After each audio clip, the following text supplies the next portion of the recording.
Okay, these are the critiques of the informative speech videos for COMM 10181N. Let me say a few things first. There are some people that aren't turning in speeches, and in this case, OWL, I did not get your informative speech video. I think we may have talked about that, but I just want you to be aware of that. I also did not get one from Trekker, and I don't know that we've had any conversation at all. So we need to fix that, because if you do not turn in all the videos, then you fail the class. Also, Jedi, I've given you points for the self-introduction speech, so that's taken care of. There were some problems with this speech, and if I had to characterize it, the biggest problem is that you don't seem to be benefiting from anything I say to you in this class. This is the third speech. We still have the public speaker critique, and then the big one, the persuasive speech to do, and then we've got the special occasion speech. But some of you, I'm saying things I've said, whether I've said them directly to you or not, which I suspect I have, I've said it time and time again in the class. So here we go. Remember this one? If I just did this, would that tell you anything? Bust line, inch or two above the head.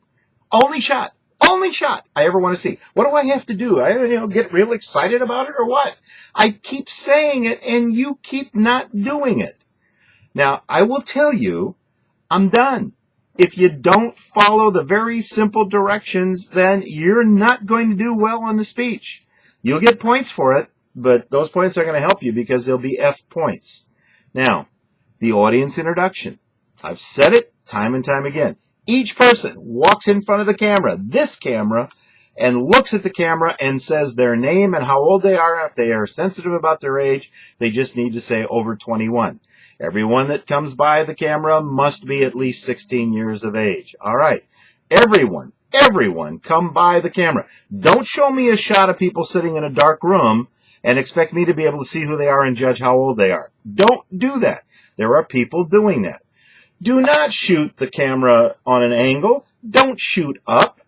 Don't have any shot other than this shot. I don't know. I keep saying it, and you guys keep making speeches with that. Now, if you're one of those that doesn't do it, I apologize to you, because I hate using broad brushes when you critique something, but boy, there are some people that just are not getting it. All right, let's start with Jedi. What do we have here? You have some obvious skills, but your presentation is not in line with class rules. You have the wrong shot. The video is very bright because in part of the background there's extraneous room noise that's distracting. Occasionally it sounds like somebody dropping something. I don't know what it is. You have way over modulated audio. I'm sorry, video. The light, it's way too bright. You have no sources, no outlines, no audience. The speech was too long, and there were no visuals. Occasionally, it looks like you may have notes, but mostly it seems like you're just standing up there and talking. You can't do that.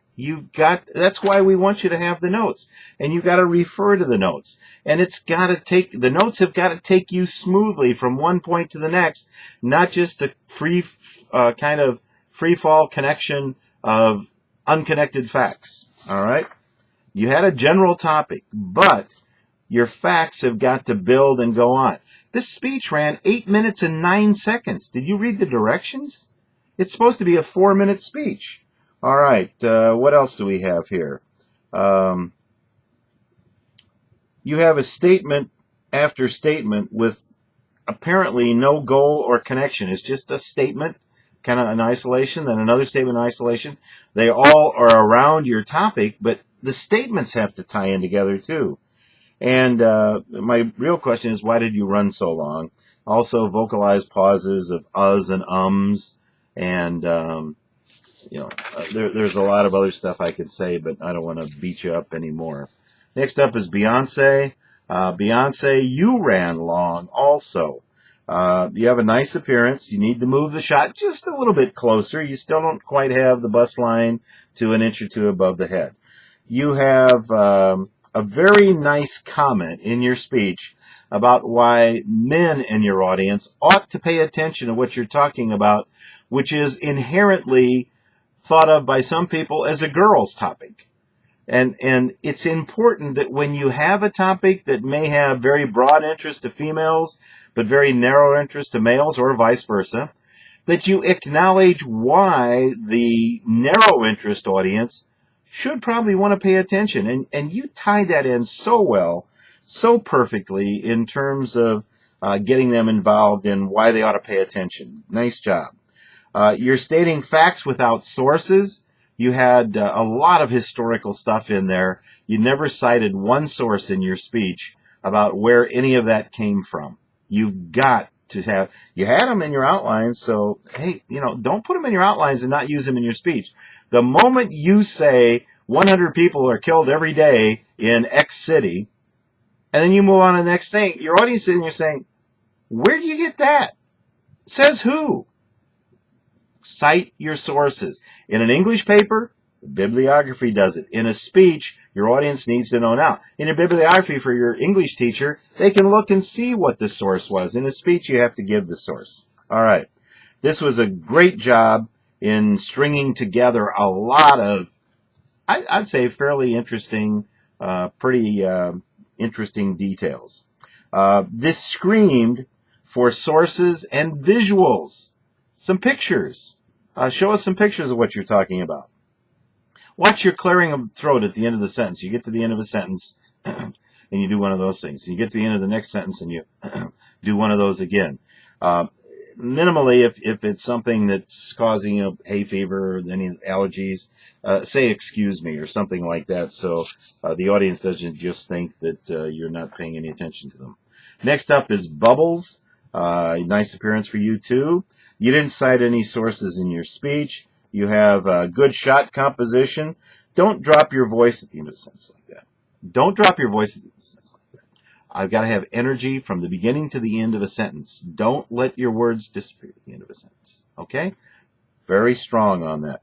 You said something about a surrogate baby no one knows the name of. It's Prince.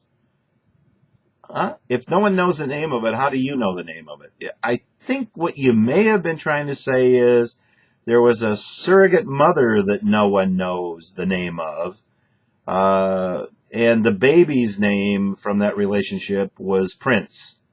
But boy, go back and review how you said that.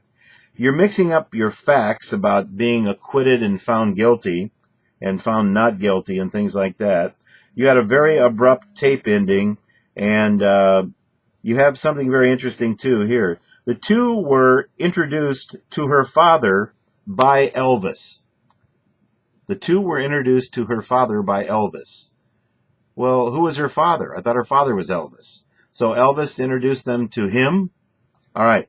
You want to, it could be nervousness. It could be confusion, the way things are coming together. But you want to smooth all of that out. All right. Next up is Forrest. Nice appearance. You're still shooting up. Please, please, please. It's going to cost you dearly. I'm going to start severely penalizing people who do not follow the basic directions. You never cited a source in this speech. It looks like you're reading your script again, like the script is up there somewhere, and you're kind of doing one of these things, and you're not looking at the camera. You're up here somewhere. We talked about that last time. You can't do that. Listen to what I say and fix it, because you may not think I remember, but these mistakes are things, when I cite them, I remember them. Okay, so anyhow, stand still. You're moving like this a lot, and I'm getting seasick from the motion. Stand still. It is really kind of distracting when you're doing some of this stuff almost all the time you're speaking. You need to look at the camera. You seldom, if ever, look directly at me. You were up here, you were kind of like reading, and then up there again to something else, and then up here. Never once did you look right at me in the camera and talk to me. Okay. Don't read me any more speeches, and that's what you seem to be doing in all that you've done there. Make sure you cite your sources. Make sure that you have the correct number of sources. This speech ran a little bit long, not too much, but it did run a little bit long. Next up is Degsy, D-E-G-S-Y. Nice appearance. Do not edit for any purpose, any part of your video. It appeared that you may have edited some of the audience, and it appeared that after the audience was done, there was an edit, and then you come into the picture. Don't do that. From the moment you turn on the camera until your last words, that camera runs straight through. Do not edit. All right, there was not enough light on your face. You have deep-set eyes with no light on the face and just kind of lights coming down from up above. We get a shadow on your eyes, and it's hard to tell whether your eyes are open or closed. What else do we have here? You make reference to your make reference to your PowerPoints so that we kind of know you want us to look at the PowerPoints. If you leave a PowerPoint up, the audience doesn't quite know about, am I still supposed to be looking at this, or am I supposed to look at you? Where am I supposed to look? So when you start it, you might say something like, now as you'll look on the screen, you'll see my first slide is this, and then you talk about that. If you don't do anything for, now some professional people will put a black slide in between each of the slides with information, so when they go from the information, but it's too soon to see the next slide, they just have black showing. All right, then when it's time to show the next slide, they go to the next slide, and there it is.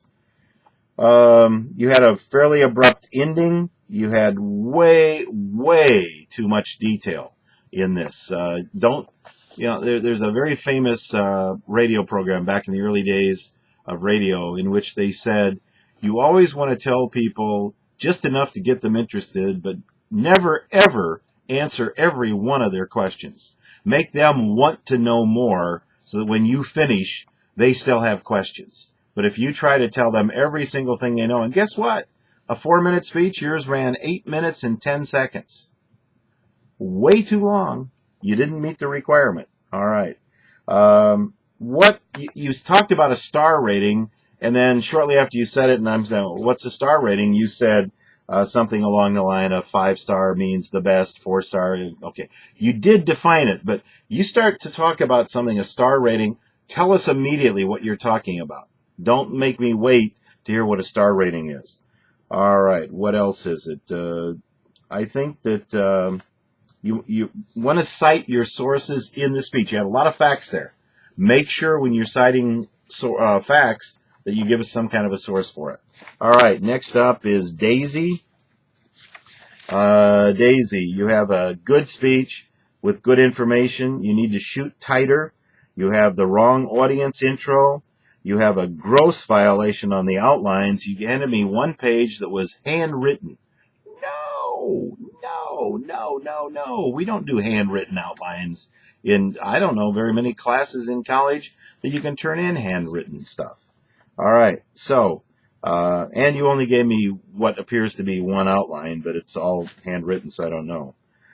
You say something about it took 32 years to build the arch. You kind of justify that. You want to be careful when you say it took 32 years to build something, when what we're talking about, it took 32 years from the idea to do it until it was finally finished. But in reality, from the moment they started to build it until it was finished was even less than that. So, you kind of want to go into that. What else do we have? You need to cite sources. Now, you have a natural speaking ability. You could be a good storyteller. You need to capitalize on all these things we keep talking about. Cite your sources. Talk to us, not at us. That kind of thing. You're not following the rules. You had no visuals, no sources, and this one outline. You said the ground was broke. The ground was broken. You don't say the ground was broke for the arch in 2000 something. The ground was broken. All right, so watch your grammar. Also, you ran short. This speech ran 2 minutes and 49 seconds out of 4 minutes. All right, that's kind of it. You don't forget that on your persuasive speech, You may not talk about capital punishment. You may not talk about abortion. Two of the areas you can't talk about. Think about something that ticks you off, something that bothers you. It's going to make a better speech because you're going to go into more detail on it. On your public speaker critique, it has to be someone you've seen live, nobody on television. You could use a teacher if you're doing a face-to-face. It has to be someone you've seen in the last week or two. A lot of students use a minister in their church. Talk about that. But it's got to be someone you've seen live. Okay? If you have any questions, call me in my office, please. Let's talk about some of this stuff. All right, we'll talk to you next time.